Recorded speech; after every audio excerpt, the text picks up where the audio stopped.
Let's dive straight in. What I've got here is just a very basic entrance exit chart, but it has no formatting on it at the moment. So what we're going to do is make some very basic conditional formatting rules that will make the information stand out. So first thing I'm going to do is highlight the range that we want the conditional formatting to apply to, then get up to the format menu, conditional formatting.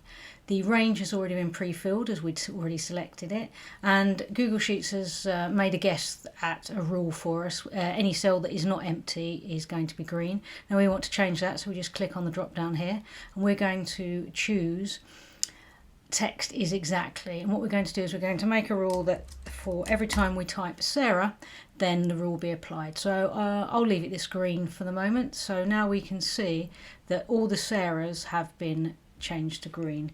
So if I type Sarah, Sarah here, then that will go green. One thing to be aware of is if I type Sarah and then have an extra space, then the conditional formatting won't work because we've put text is exactly, so it has to be exactly the way we've put it.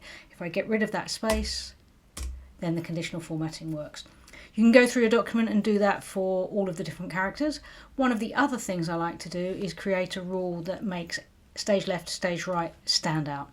So as we already have one rule, we can just, with the right area, we can just add another rule and change its values. So this time we're going to say text contains, and we'll start with stage left, and let's make that something different. So let's make that maybe a yellow background and a red text.